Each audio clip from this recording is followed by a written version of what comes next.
बेताल पच्चीसी की 16वीं कहानी दगलू के सपने। सालों पहले की बात है। चंदनपुर नाम के एक गांव में दगलू नाम का लड़का रहा करता था। वह बहुत ही आलसी और कामचोर था।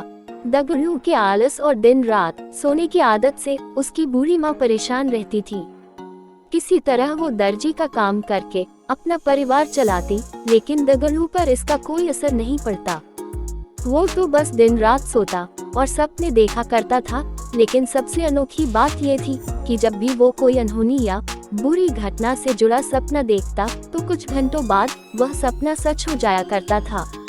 एक दिन रोज की तरह दगलू सो रहा था। अचानक उसे सपना आया कि एक लड़की की शादी में डाकू आए और सारा सामान लूट कर ले गए। जैसे ही सुबह हुई, उस आलसी लड़के को सपने में दिखी लड़की अपने घर में नजर आई। वो लड़की अपनी शादी का जोड़ा लेने दर्जी के पास आई थी। लड़की को देखते ही दगलू उसे तुरंत अपने सपने के बारे में बताता है।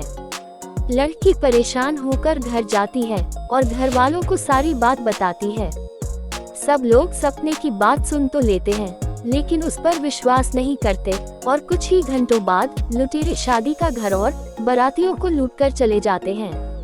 इस घटना से गुस्सा होकर लोग दगलू की पिटाई कर देते हैं और उस पर लुटेरों के साथ मिले होने का आरोप लगाते हैं। दगलू को कुछ दिनों बाद एक और सपना आता है। इस बार दगलू अपनी ही पड़ोस की चौधराइन के नए मकान में आग लगने का सपना देखता है। दोपहर के समय जब वो आलसी लड़का घर से बाहर निकलता है तो उसे चौधराइन मोहल्ले में नए घर की खुशी में मिठाई बांटती और लोगों को गृह प्रवेश समारोह में न्योता देती नजर आती है। महिला को देखते ही उसके पास दगलू भागा चला जाता है और उसे अपने सपने के बारे में सब कुछ बता देता है। महिला दगलू पर नाराज होकर वहां से चली जाती है, लेकिन समारोह से पहले घर को आग से बचाने का पूरा बंदोबस्त कर लेती है। लेकिन फिर भी दगलू का सपना सच हो जाता है और चौधराइन का घर जलकर राख हो जाता है। ऐसा सालों तक चलता जाता है। हर बार दगलू बुरा सपना देखते ही लोगों को सतर्क करने के लिए पहुंच जाता, लेकिन आखिर में उसे ही लोगों के गुस्से का शिकार होना पड़ता। इससे तंग आकर दगलू गांव छोड़ने का फैसला लेता है। वो गांव से दूर एक दूसरे राज्य में चला जाता है। यहाँ अपना पेट पालने के लिए दगलू नौकरी ढूंढने लगता है।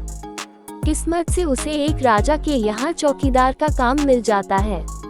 दगलू को नौकरी मिलने के कुछ दिनों बाद ही राजा को सोनपुर गांव निकलना होता है। सोनपुर जाने से एक दिन पहले की रात दगलू को सपना आता है कि सोनपुर गांव में भयानक भूकंप आया और वहां कोई भी जिंदा नहीं बचा। जैसे ही सुबह राजा की सवारी सोनपुर की तरफ रवाना होने लगती है तो दगलू फटाफट राजा के रथ के पास पहुंचकर उन्हें अपने सपने के बारे में बताता है और उन्हें सोनपुर जाने से रोक लेता है। अगले ही दिन राजा के पास समाचार पहुंचता है कि उस गांव में भूकंप आने के बाद कोई भी जिंदा नहीं बचा, पूरा गांव शमशान में तब्दील हो गया। समाचार मिलते ही राजा चौकीदार को अपने दरबार में बुलवाते हैं। सोनपुर में आए भूकंप से बचाने के लिए वो दगलू को कीमती जेवर देकर नौकरी से निकाल देते हैं।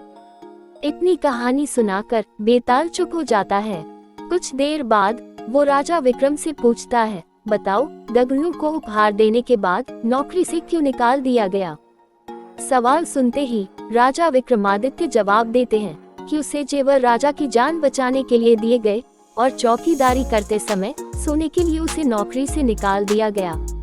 अपने सवाल का जवाब मिलते ही बेताल दोबारा से उड़कर घनघोर जंगल में जाकर किसी पेड़ में बैठ जाता है और विक्रमादित्य दोबारा उसकी खोज में निकल जाते हैं।